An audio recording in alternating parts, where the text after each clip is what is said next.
Assalamualaikum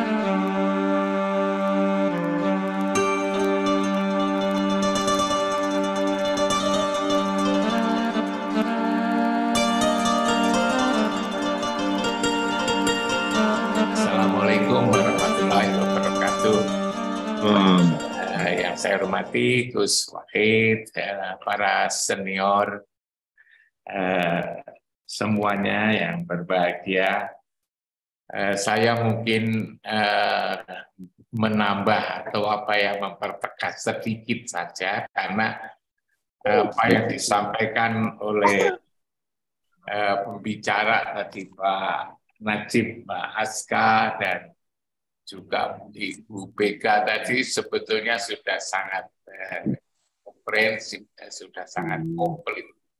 Tadi disebut-sebut misalnya pertama tentang menurunnya akhlak, apalagi di negeri kita akhir-akhir ini kata-kata biadab itu sering muncul ya, digunakan untuk menyebut orang-orang yang melakukan penyimpangan keterlaluan. Itu disebut kamu biadab itu kan. Jadi itu menggambarkan akhlak ini memang dari puncak sampai ke bawah ini sudah semakin. Hanya persoalannya gimana memperbaiki ini. Saya berkali-kali nyebut sebetulnya itu kalau kita mengkaji Al-Quran bisa kita ringkas. Memperbaiki akhlak itu hanya lewat sholat sebetulnya. Tapi sholat harus dimaknai secara tepat. Sholat di sini adalah bagaimana menyambung, menjalin hubungan antara hati kita ini dengan Rasulullah dan dengan Allah. Nah ini seringkali yang kurang mendapatkan perhatian. Sudah sholat tetapi belum sempurna, mungkin bisa dikatakan begitu. Hanya dari sisi mungkin yang dilakukan hanya dari sisi syariah, tapi hakikatnya belum ditemukan.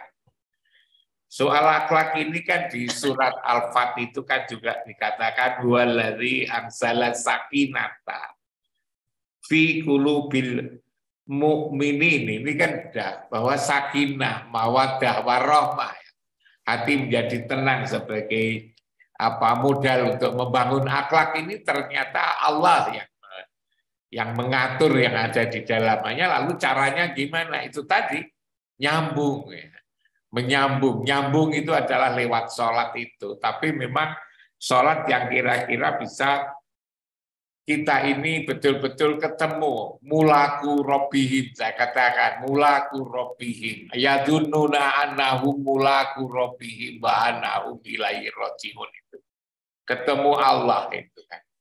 Nah kalau ketemu itu maka harus dicari tempat pertemuan. Selain tempat juga waktu bertemu. Mungkin waktunya sudah benar tapi tempatnya yang belum.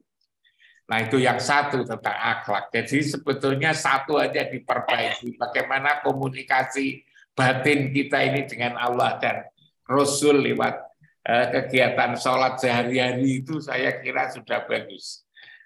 Tetapi memang itu tadi yang harus lebih pada wilayah substantif. Itu akhlak. Yang kedua memang agama selain akhlak itu Islam selain agama, yang agama itu membangun akhlak.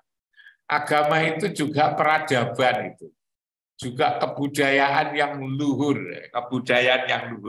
Saya tadi senang sekali mendengarkan apa yang dikatakan oleh Pak Najib Aska tadi.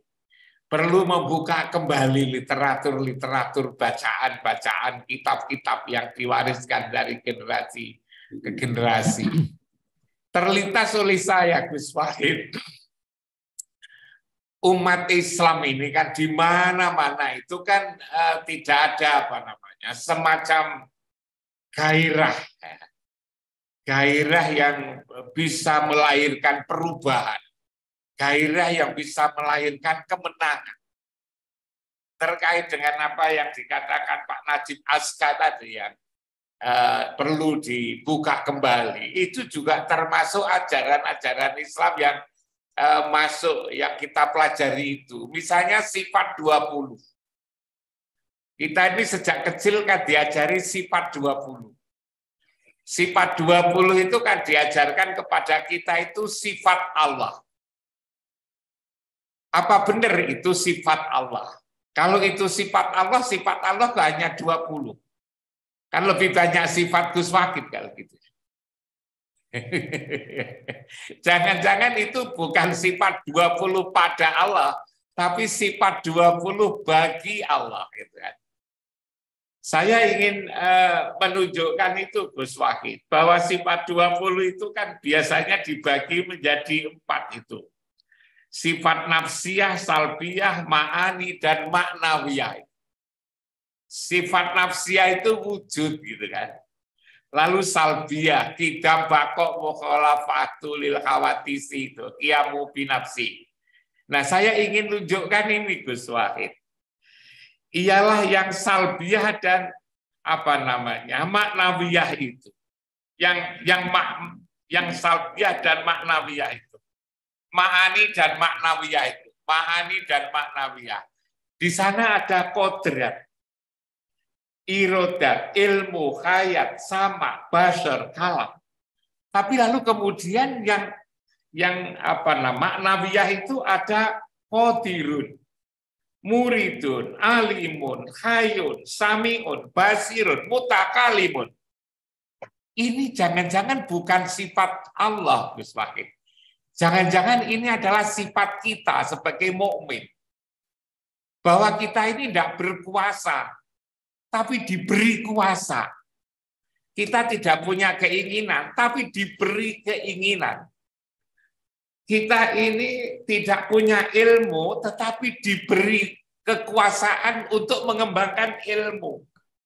Kita ini tidak hidup, tapi diberi peluang untuk hidup. Basirun, mutakalimun, dan seterusnya ini.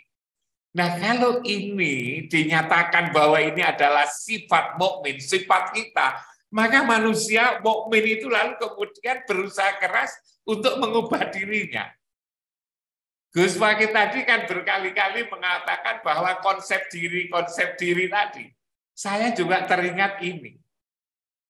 Jangan-jangan ini Gus Wahid, kalau Allah itu bersifat kodrat, maka lalu mosok bersifat pula kodirun. Kalau Allah bersifat irodat, mosok lalu kemudian juga bersifat muridun. Kalau Allah bersifat ilmu, maka lalu kemudian mosok juga bersifat alimun. Saya ingin mengatakan bahwa yang kodrat, irodat, ilmu, hayat itu memang ditempelkan kepada Allah. Tapi yang kodirun, muridun, salimun, hayun, samiun, ini adalah kitab-kitab kita. Nah, kalau itu lalu kemudian ditempelkan kepada sifat Tuhan, bukan lalu kemudian dirubah menjadi sifat kita. Memang kita tidak punya kekuasaan, tapi kita ini diberi kuasa oleh Allah untuk ngatur bumi ini. Diberi kuasa. Karena diberi kuasa, maka ada semangat untuk menjalankan dan mempertanggungjawabkan. Kita ini tidak punya kemauan, tapi diberi kemauan oleh Allah. Maka lalu kemudian kita menumbuhkan kayun muridun kita ini, keinginan kita ini. Lalu kita pertanggungjawabkan kepada Allah dan Rasul. Jadi konsep-konsep ajaran-ajaran Islam ini perlu dibuka kembali. Jangan-jangan ada yang salah. Menurut hemat saya, kalau lalu kemudian sifat-sifat maknawiyah ini dipandang, dirasakan tepat, maka manusia menjadi bangkit. Umat Islam menjadi bangkit. Tidak mau lalu kemudian di belakang, apalagi hanya meniru-niru itu. Maka menurut hemat saya perlu dikaji ulang apa yang dikatakan Pak Najib Aska tadi, menurut saya benar, termasuk juga ini. Sebab ini diajarkan mulai dari ibtidaiyah, sanawiyah, di pesantren-pesantren mulai kelas dasar sampai tinggi ini bukan sifat ini. Menurut hemat saya beda antara kodrat dan kodirun, beda antara irodat dan muridun, itu beda. Nah, kalau ini bisa dikembangkan, menurut saya ini menjadi energi baru. membangun kesadaran baru bahwa manusia itu tidak berkuasa, tapi diberi kekuasaan untuk membangun teknologi yang setinggi-tingginya. Bisa membangun bangunan yang gedung-gedung yang tidak saja lantai 20, 50, tapi juga bisa membangun gedung-gedung lantai 200, 400. Karena apa? Karena qadirun. Karena apa? Karena dia muridun, punya keinginan ini. Umat Islam perlu ditanamkan seperti ini, hanya lalu kemudian harus bertanggung jawab. Nah, ini barangkali Gus Wakid, tapi mudah-mudahan tidak dimarahi banyak orang gitu. Yang mula-mula itu adalah sifatnya Allah, kalau lalu kemudian kita ambil ini sifat manusia, sifat mukmin, sifat kita ini. Sehingga bisa membuat semacam revolusi pemikiran. Sebab sifat 20 itu kan mendasar sekali, kok lalu kemudian kita rubah. Tapi memang menurut saya harus dirubah. Kalau kita ingin maju Gus Wakid. Ada percaya diri, bukan kita ini yang bagian diatur. Allah kan juga memberikan kebebasan yang seluas-luasnya seperti itu. Kalau Allah kodrat, maka kita kodirun.